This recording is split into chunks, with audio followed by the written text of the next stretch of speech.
No puedo abrir para presentar. Ahí está. Definiendo lo que es la fisiología. Bueno, siempre el hombre se ha preguntado cómo funcionaba este cuerpo, por qué podía respirar, por qué caminaba, cómo se transportaba la sangre, cómo se llevaba el oxígeno hacia los pulmones, hacia las distintas células. Y fue en el siglo V a.C. que comenzaron los primeros estudios sobre la fisiología. Quien lo llevó a cabo fue Hipócrates.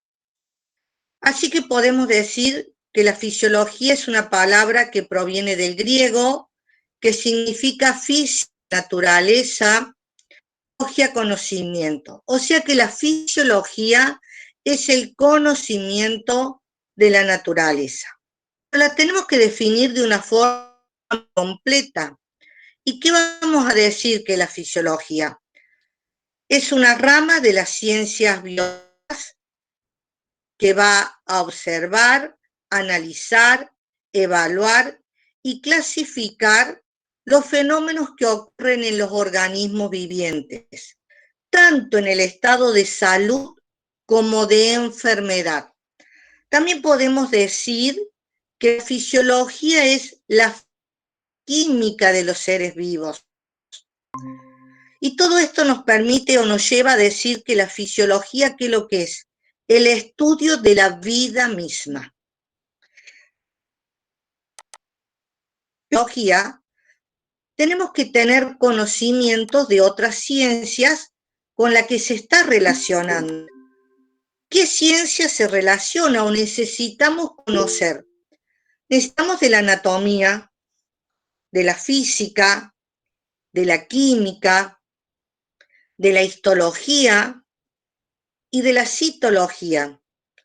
Si ustedes no saben cómo está formado anatómicamente el cuerpo humano, es muy difícil interpretar cómo se producen los procesos fisiológicos. Si ustedes no conocen los procesos básicos, tanto de química como de física, es difícil interpretarla porque el alto porcentaje de los procesos fisiológicos son reacciones físicas y químicas. También tenemos que saber cómo están formados los tejidos, o sea, la histología, y tenemos que saber cómo está formada y qué funciones cumplen las células. Por eso la importancia de conocer la citología. Pero esta fisiología, según que vaya a estudiar específicamente,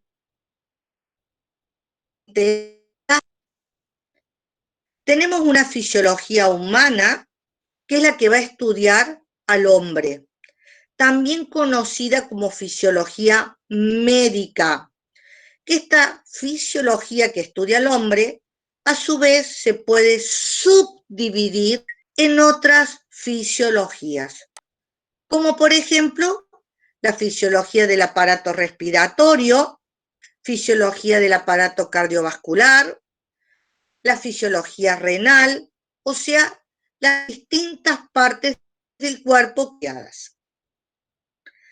La fisiología especial estudia un órgano, un sistema en particular, estudia algo determinado.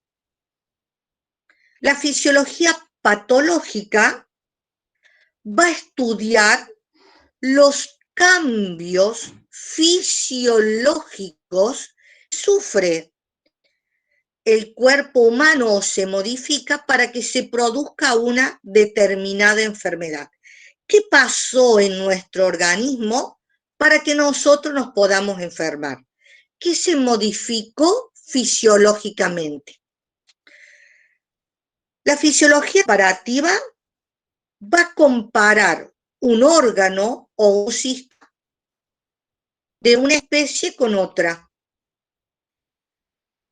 La fisiología ecológica estudia cómo el cuerpo humano se adapta a las distintas variaciones climáticas. ¿Cómo se va a adaptar? Por ejemplo, un ejemplo que le puedo dar, las personas que viven en las grandes alturas o tras la sierra, por ejemplo en Córdoba, la presión de oxígeno es mucho menor. Entonces, ¿qué hace este cuerpo para poder respirar y transportar ese oxígeno? Va a aumentar fisiológicamente la producción de glóbulos rojos. O sea que esta fisiología estudia todos estos cambios. La fisiología del trabajo va a estudiar cómo la actividad laboral influye o modifica a nuestro organismo. También tenemos la fisiología del deporte, que también va a estudiar cómo las distintas actividades deportivas pueden llegar a modificar una función o cómo fisiológicamente este organismo actúa ante una determinada actividad deportiva. Tenemos también una fisiología del buceo que estudia al hombre sometido a ciertas presiones. ¿Hasta acá me han entendido? ¿Alguna pregunta? Sí, profe. Bien. Bueno, si voy rápido, alguno me avisa. Porque yo por ahí voy rápido. Pero este cuerpo humano, voy a ver si puedo marcar, pero tengo miedo de meter la pata. Profe. Sí. Todo ese ejemplo que usted nombró, ¿lo debemos saber? Porque yo puedo tomar en una actividad práctica. Dale, gracias. Bueno. El cuerpo humano, como ustedes saben, está formado por una principal estructura, que es la célula. La célula es la unidad más pequeña con vida y es la unidad básica, estructural y funcional de los seres vivos. Las células cumplen funciones específicas que son función de nutrición, función de relación y función de reproducción. Como ustedes saben, la célula está formada por una membrana plasmático-celular. En el interior se encuentra la porción líquida, que es el citoplasma.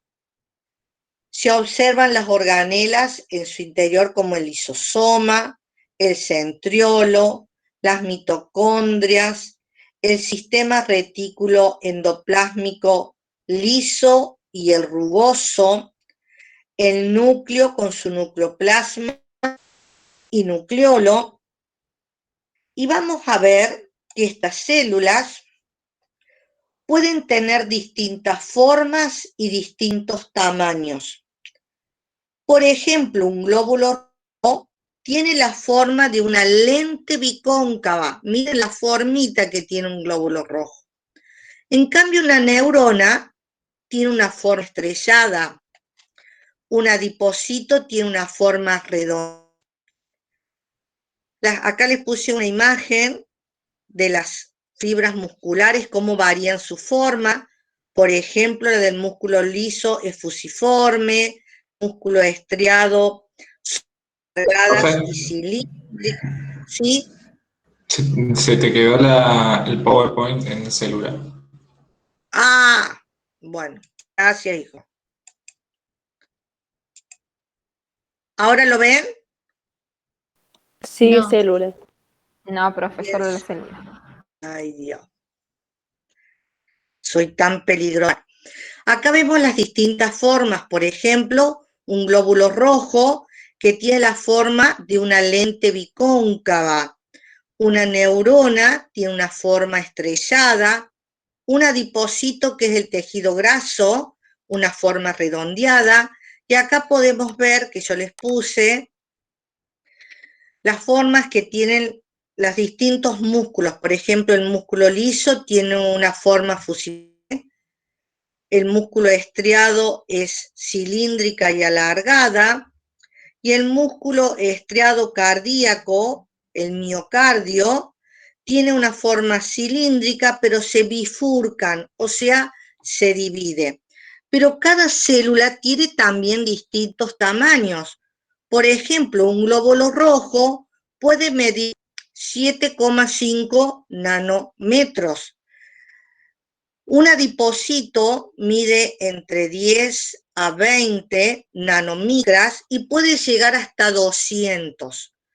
Una neurona puede llegar a tener gran tamaño, o sea, que la forma y el tamaño varía de una célula a otra. Como bien varía la vida que puede tener una célula. Un glóbulo rojo, por ejemplo, vive 120 días. Una neurona puede vivir toda la vida. Hay glóbulos blancos que viven horas y otros glóbulos blancos, como por ejemplo los linfocitos, pueden llegar a vivir hasta años. Pero esta célula tiene una estructura especial que va a estar dada por una membrana plasmática, conocida también como membrana celular, y esta membrana cumple funciones que son específicas. Le permite qué funciones cumplir esta célula. Conservar su forma y su integridad. Cumple una barrera de permeabilidad activa. Y también su otra función que cumple esta membrana celular es el reconocimiento de otras células. Acá ustedes ven una imagen de la estructura que tiene esta membrana celular. Como ustedes saben, la membrana celular está formada por una bicapa fosfolipídica, presenta además proteínas, presenta además colesterol y presenta hidratos de carbono y también otros lípidos. La membrana celular, su dimensión o su diámetro puede variar de una célula, pero normalmente va de 7,5 nanómetros a 10 nanómetros. Los fosfolípidos que forman esta bicapa le va a permitir cumplir una función específica a esta célula. ¿Qué función va a cumplir? Va a cumplir la función de matriz estructural de la célula. También le va a permitir la permeabilidad selectiva celular. El colesterol, que es otra variedad de grasa que se encuentra, que es lo amarillito que ustedes ven en esa imagen, ¿qué función le va a permitir esta otra grasa? El fluido de la membrana y va a permitir que se acelere o retrase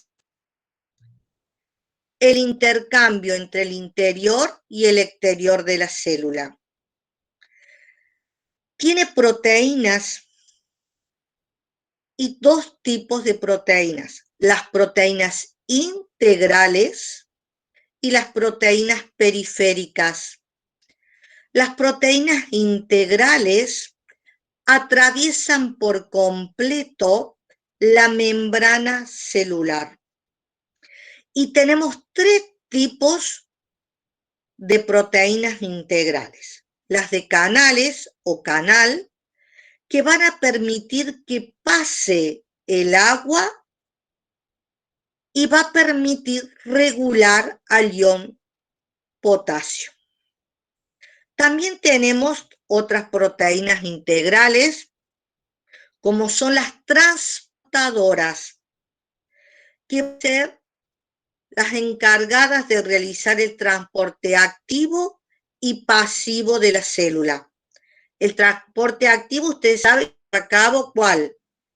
La acción, intercambio o la bomba sodio-potasio. Y el pasivo se va a encargar del gradiente de concentración. Y tenemos también otras proteínas integrales, que son proteínas receptoras y que van a tener la función de cumplir una respuesta determinada. Y las proteínas periféricas, que se encuentran por fuera de la membrana plasmática celular, o sea, en su cara externa, cumplen también la función de receptoras y van a producir una respuesta determinada, ya sea que se une a una hormona o va a participar en la síntesis de proteínas. ¿Han entendido la membrana celular? Eso ya lo saben ustedes.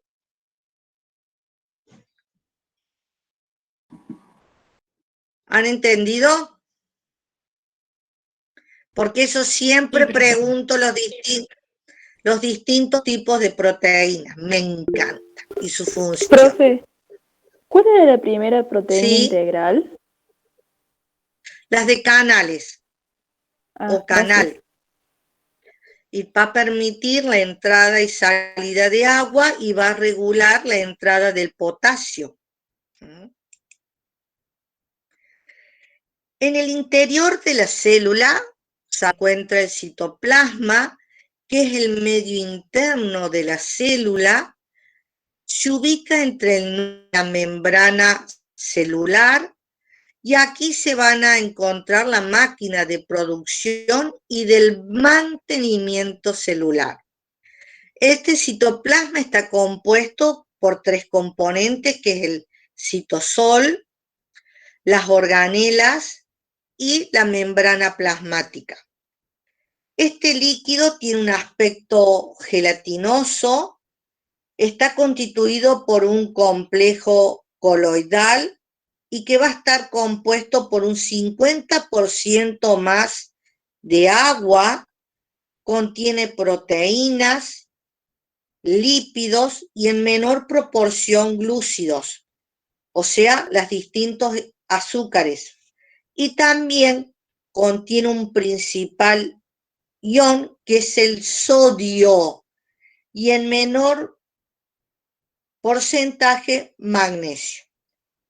Este citoplasma cumple funciones que le son específicas de nutrición, almacenamiento, donde se van a acumular las distintas sustancias que van a servir como reserva para la célula, y función estructural, que le va a permitir dar la forma y ser el sostén de la célula y va a facilitar al desplazamiento celular.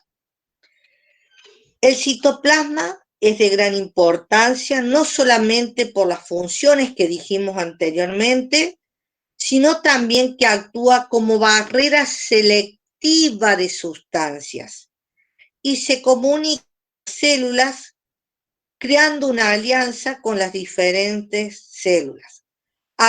Utilizando esta forma, ¿cómo lo hace? Utilizando receptores y proteínas. O sea, que la función del citoplasma, ¿qué va a ser? Función de nutrición, función de almacenamiento, estructural, actúa como barrera selectiva a través de la utilización de receptores y de proteínas. Dentro de las organelas que encontramos en este interior tenemos la mitocondria. Ustedes saben que la mitocondria tiene la forma de una salchichita, que tiene una doble membrana, una interna y otra externa, y que su membrana interna hace repliegues en su interior. Y su principal función, ¿cuál va a ser? la fábrica de energía celular, o sea, es la energía, elabora la energía necesaria para la vida celular. Aquí se va a efectuar la respiración celular y se produce la energía que requiere la célula para poder realizar sus actividades. También saben que en esta mitocondria se encuentra el ADN mitocondrial, que cumple la función de información genética, y a través de este ADN mitocondrial se suelen transmitir las distintas patologías. Los ribosomas son el centro de producción o de fabricación de las proteínas. Son los encargados fundamentalmente para el crecimiento y la regeneración celular. También tenemos al sistema retículo endoplásmico, que este sistema retículo está formado por una red de canales con bolsitas membranosas que son aplanadas estas bolsitas y reciben el nombre de cisternas. Tenemos dos sistemas retículo endoplásmico, rugoso y el liso. Cuando se encuentra adherido en su membrana, en la cara externa de este sistema retículo endoplásmico, digo que el sistema retículo endoplásmico es rugoso y es el encargado de ¿qué? De elaborar proteínas y proteínas secretoras, o sea que elabora las proteínas de las distintas membranas celulares y proteínas secretoras, que cuando vayamos viendo las funciones de los distintos sistemas, veremos que tenemos secreciones específicas para cada función. Y cuando carecen de estar adheridos estos ribosomas, digo que el sistema retículo es liso y va a ser encargado de elaborar los lípidos, o sea, las grasas. El sistema retículo endoplásmico rugoso se encuentra en contacto con el núcleo, porque vamos a ver la función que le va a transmitir el núcleo a este sistema. El aparato de Golgi es el centro de distribución de la célula. Va a encargar de ¿qué? De clasificar, etiquetar, empaquetar y va a distribuir a las proteínas y lípidos en vesículas secretoras. Y también va a elaborar a los lisosomas. Los lisosomas, ¿qué son? El aparato digestivo de la célula, o sea, se encarga de la digestión intracelular. El centriolo tiene una estructura cilíndrica, va a participar en la división celular. Las vacuolas, que son vesículas, que forman pequeñas bolsitas que van a ¿qué? Almacenar y van a transportar enzimas e iones. Y el citoplasma es una estructura dinámica que va a permitir mantener la forma de la célula y va a facilitar el traslado o la movilización celular. ¿Cómo vamos hasta acá? Bien, ¿Entienden? profe. Bueno. Bien, profe. En el ingreso ustedes lo vieron esto el año pasado, ¿no? Sí. Sí. Sí. Porque esto en el primer practiquito yo les voy a tomar. ¿Cómo? ¿Qué? ¿Qué? Profe. Sí, te voy a tomar esto. Sí, mi amor. Profe. Sí. Sí, hija. Alguien me preguntó, profe. Yo, profe. ¿Va a subir este Power? Sí, el PowerPoint este lo voy a subir. Bueno, muchas gracias. Y le hice gracias. un videíto cortito y voy a ver si se lo subo también al aula, Si no, se lo voy a mandar a la Nati para que se los reenvíe. Porque el año pasado yo los subía y los mandaba al correo. Entraba al correo de ustedes, los cargaba en mí y lo mandaba. Pero ¿qué ocurría? Que muchos tenían otro correo, no les llegaba, era un lío. Así que este año dije, no, vamos a hacerlo de esta forma. Bueno, en el interior de esta célula vamos a encontrar el núcleo, que se conoce como núcleo celular, a una organela membranosa que se encuentra en el interior de las células eucariotas, que contienen la mayoría del material genético celular y está organizado en macromoléculas de ADN que se denominan cromosoma, y en el interior de este cromosoma vamos a encontrar los genes. El núcleo tiene distintas formas y distintos tamaños, puede ser único o puede ser múltiple. Como ustedes saben, este núcleo tiene una membrana nuclear que se caracteriza por tener una membrana interna y otra membrana externa, y tiene gran cantidad de perforaciones que son los poros nucleares. En el interior se encuentra el nucleoplasma, que sería la porción líquida, y en este interior vamos a encontrar la cromatina, los cromosomas y el nucleolo. Bueno, acá les hice un resumito de cómo está formado este núcleo, la estructura que tiene. La envoltura o membrana nuclear es una capa porosa, que es una doble membrana lipídica y que va a delimitar este núcleo.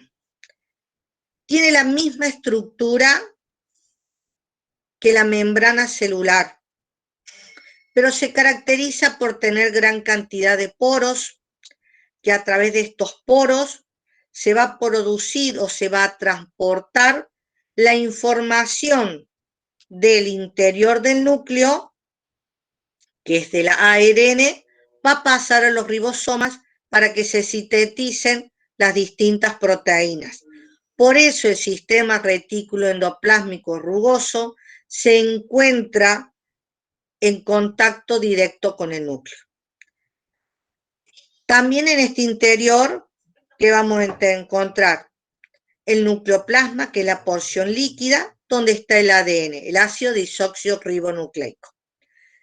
Y encontramos también el nucleolo, que este nucleolo se va a caracterizar por carecer de membrana celular, o sea, de membrana, y va a ser encargado de la síntesis y maduración del ARN, o sea, del ácido ribonucleico.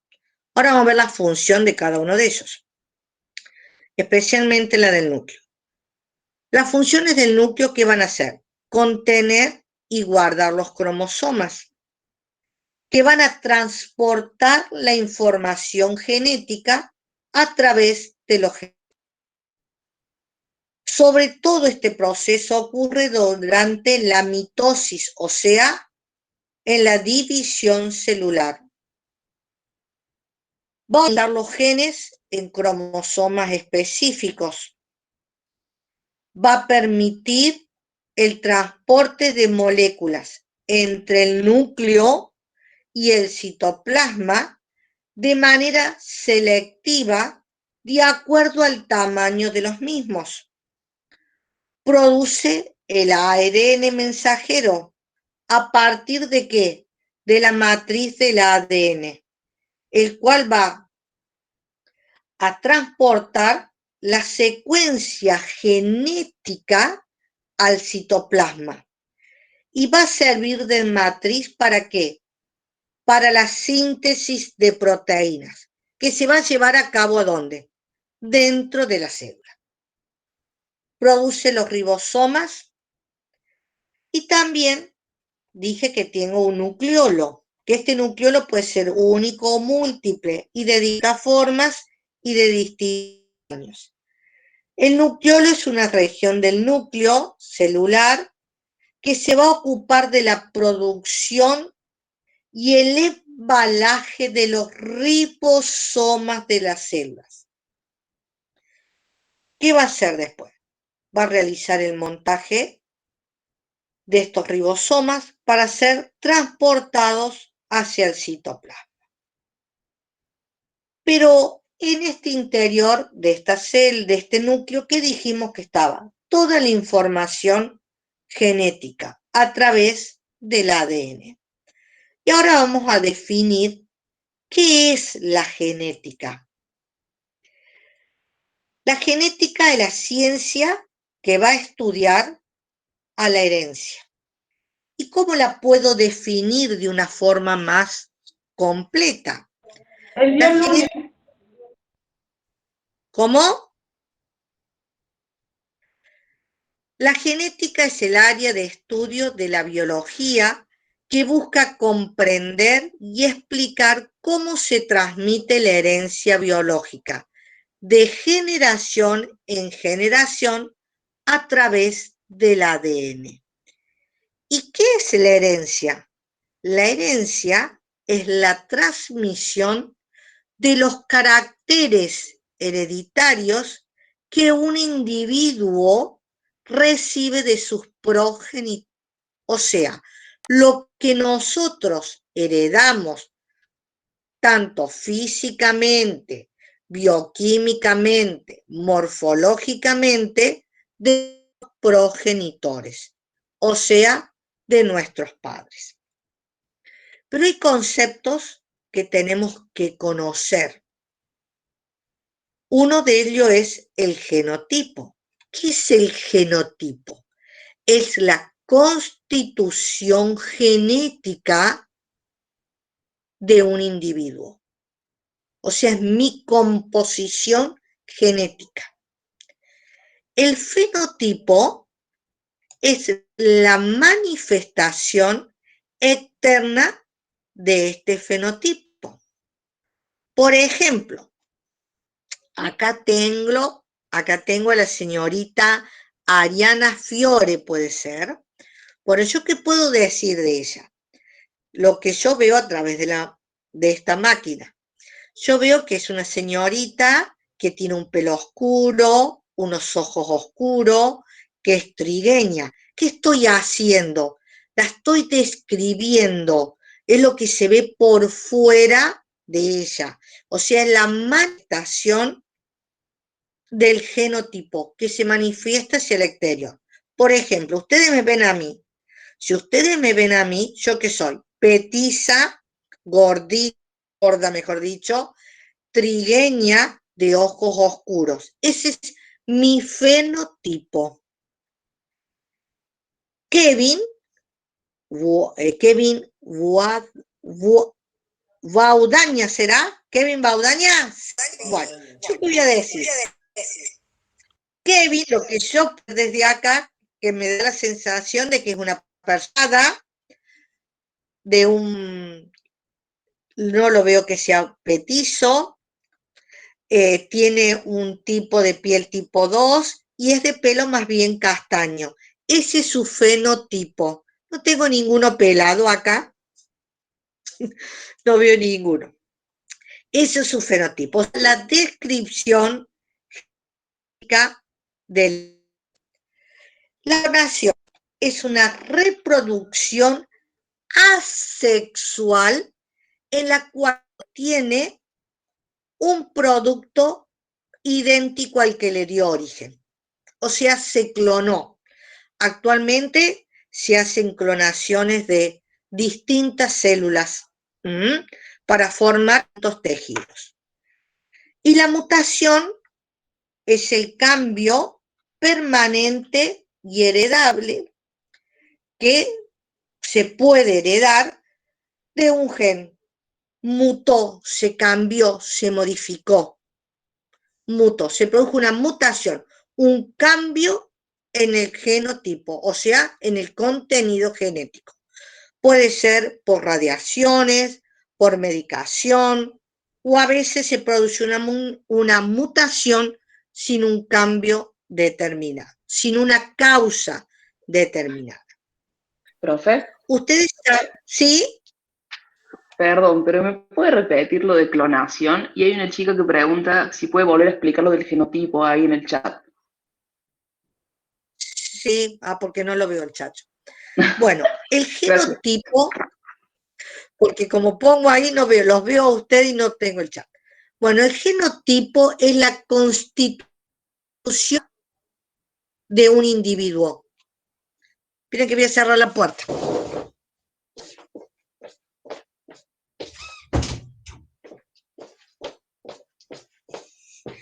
El genotipo es la constitución genética de un individuo.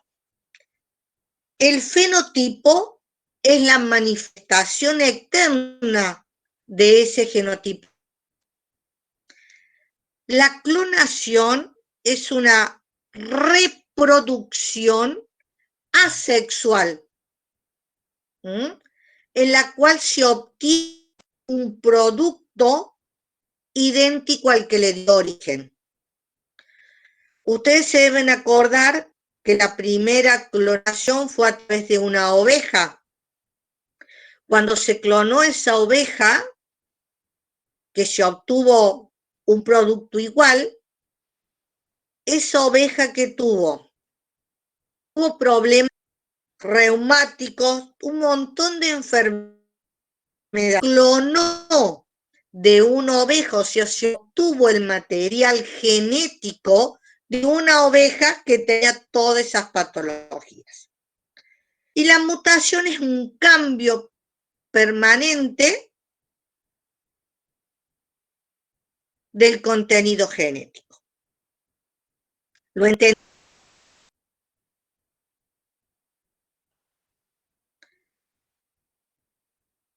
¿Entendieron? Bueno. Ustedes saben que el ser no posee, ¿sí? Profe, hay una compañera. Ustedes saben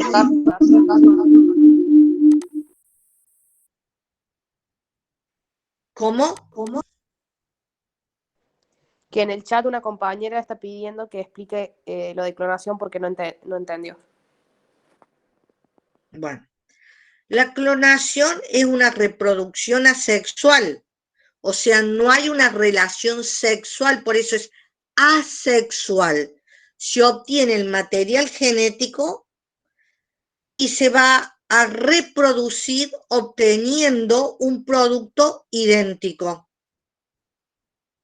Duplica a través de pruebas en laboratorios para obtener un idéntico al que le dio origen. Por ejemplo, yo puedo clonar células epiteliales, o sea, células de la piel. Reproduzco esa piel de un material genético que se sacó de células dérmicas. Obtengo un producto que es un tejido epitelial. Así es una reproducción, se clona, se reproduce algo idéntico de lo que saque, sin que exista una relación sexual. La especie humana, que ustedes saben, está formada por 46 cromosomas, que estos 46 cromosomas se van a ubicar o se van a disponer en 23 pares. 22 son autosómicos o somáticos y un par de ellos es sexual, que es lo que va a determinar el sexo. XX es la mujer y XY es el hombre. Pero esta genética la vamos a poder dibujar o interpretar. Si ustedes ven, veo en la parte, ustedes ven que yo marco un cuadrado. Ese cuadrado que representa a un hombre. Esto teóricamente es un círculo, chicos. El círculo representa a la mujer. Un rombo, un sexo que no se conoce. indeterminado. Acá tengo un triángulo, quiero decir, un cuadrado entre corchetes. Digo que esta persona es una persona adoptada dentro de una familia, dentro de la misma familia. En cambio, cuando los corchetes están hacia afuera, es una adopción no familiar. La unión de este hombre con esta mujer a través de una línea, digo que es un matrimonio. Si a este matrimonio le cruzo, le corto esta línea de unión, digo que este matrimonio está divorciado. Acá veo también un matrimonio que tiene dos líneas. ¿Qué estoy diciendo? Que es un matrimonio entre cosanguíneos, o sea, entre familiares. Si yo tengo este cuadrado con este círculo unido por líneas de punto, digo que es una relación extramatrimonial. Si tengo un palito con un círculo pintado en negro, digo que es un aborto. Cuando tengo el cuadrado o el círculo que lo atraviesa una línea, digo que es una persona que murió, un adulto que falleció. Perdón, profe. Sí, Le hago una pregunta. Estos sí. conceptos, o sea, estos gráficos, ¿para Se qué los se voy a... usan? Esto se usa porque ustedes van a leer en las historias clínicas, porque a ustedes ¿qué le va a llegar? Un paciente. Ese paciente viene con una historia clínica y en esa historia clínica viene dibujada de esta forma. Por eso ustedes tienen que saber, porque cuando venga la historia clínica, no dice paciente, algunos ponen paciente, sexo masculino, casado, porque de acuerdo a la patología que se vaya a buscar. Ah, es como Generalmente códigos. son códigos que Listo. hacemos. Por ejemplo, si ustedes van a la endocrinóloga no le escribe la historia clínica con el médico clínico, hace todo el árbol genealógico. Y de esto mismo ella va sacando, que acá no está el dibujito. Por ejemplo, de este matrimonio saco una línea hacia abajo y divido, por ejemplo, acá que lo tengo. Acá significa un matrimonio que no ha tenido hijos. Pero si esto, este cuadrado con el círculo unido y abajo un triangulito, bueno, si esto yo le hago una línea horizontal y saco palitos y después La dibujo, por cantidad de ejemplo, hijos serían. la cantidad de hijos que tiene, un hijo, dos hijos, tres hijos. Y según lo que dibujo pongo un cuadrado que es un hombre y digamos dos círculos. O sea que ese matrimonio tiene un varón y dos nenas. De ahí se saca la descendencia para saber si es diabético, hipertenso, si tiene antecedentes hereditarios, se dibuja a través de esto. Especialmente vienen las historias clínicas de las especialidades Profe, como la endocrinología. Sí, ¿eso no se llama análisis de pedigrí? sí, Ah, ok. pero se representa de esta forma. Es muy común encontrar como abreviaturas más rápidas historias clínicas. Ustedes que van a recibir un paciente que le van a pedir un estudio determinado, una tomografía, una resonancia, y viene el paciente con la historia clínica. Y ese paciente está dibujado de esta forma. Después con la práctica, que es lo que van a ir notando ustedes, a ustedes le piden la historia clínica, le trae la historia clínica y ustedes que le piden, porque el mismo doctor te dice, busca y fíjate si ves tal cosa. Pero eso es por si ustedes lo ven, porque es algo que lo van a ver en las historias clínicas. Bueno, dijimos que nuestras células están formadas por 23 pares de cromosomas y que estos pares de cromosomas se dividen normalmente a través de un mecanismo de disyunción, que es la separación de los cromosomas durante la meiosis. Ahí se van a separar tanto los cromosomas sexuales como los autosómicos. A veces no se produce esta disyunción cromosómica y vamos a tener alteraciones en mayor o en menor, faltando cromosomas sexuales. Y se pueden dar distintos síndromes, como por ejemplo el síndrome de Turner, en la cual tengo un X, 0, o sea que tengo un solo X. En el síndrome de Klinefelter tengo XXY, o sea que tengo 2 X y una Y. Así tenemos también el síndrome de la trisonomía del cromosoma X, 3X, como superhembra, que esos son alteraciones cromosómicas en la cual no se produjo la disyunción celular y hay en más y hay en menos.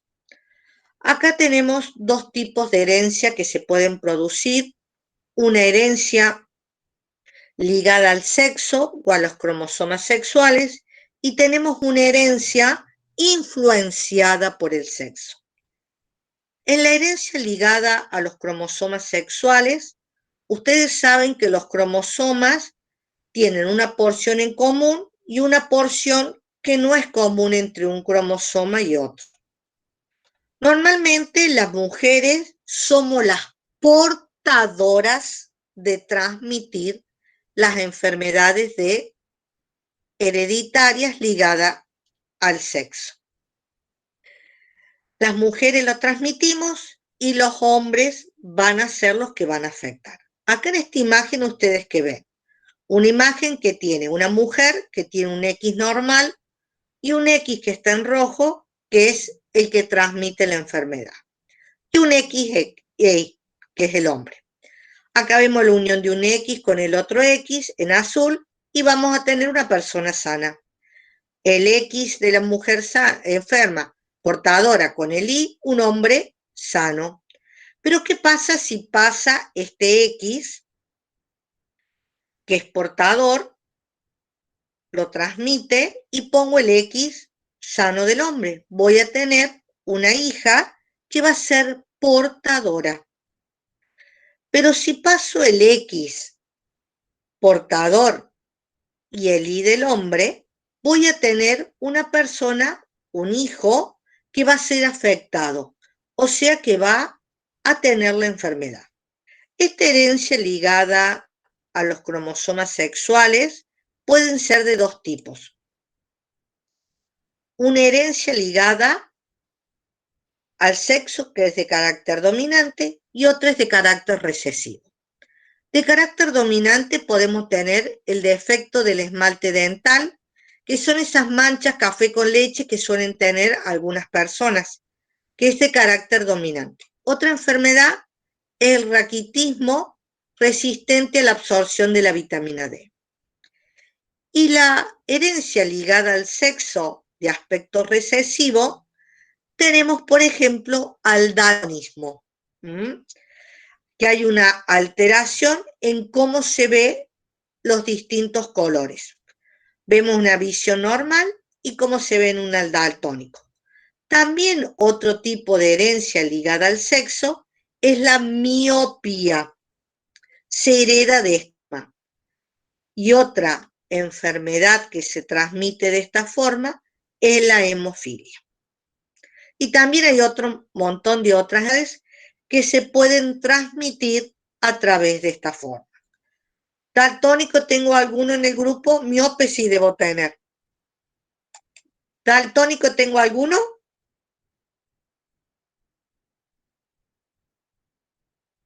¿No hay ningún daltónico acá? Yo, profe. Bueno. Vos sos daltónico. Bueno. Sí. ¿Viste cómo lo heredaste? Por mí. Y la última es la herencia por la mamá, ¿viste? Las mamás generalmente somos las que transmitimos y los padres. Se puede dar, si ustedes observan, que se una el X, se puede llegar a ver una mujer daltónica, pero se tiene que dar los dos X patológicos.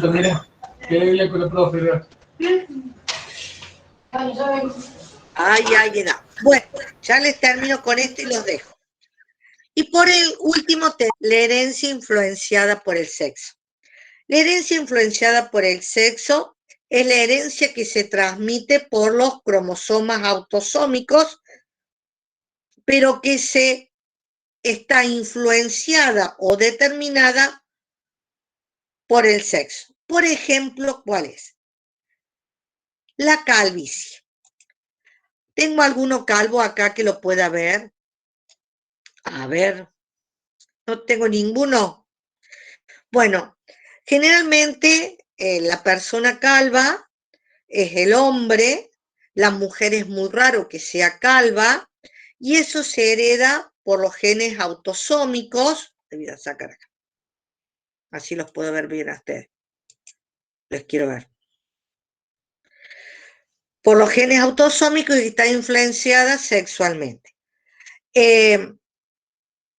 Los hombres son los que van a ser calvos y se hereda. Generalmente, si uno ve o pregunta, su papá es calvo o su abuelo también. O sea que son distintos tipos de herencia que podemos tener. Yo PowerPoint se los voy a subir en el aula virtual, si no se los voy a mandar con la Nati. ¿Alguna preguntita que me quieran hacer? Sí, profe, yo le consulto. Yo les voy a dar a ustedes. Sí. No la dejó hablar, profe. Yo no la dejé hablar, bueno, no toco nada. Profe, preguntar si de todo esto que nos dio en la primera clase va a haber algún PDF del cual podamos estudiar más allá del PowerPoint. Te escuché entrecortado, hermano.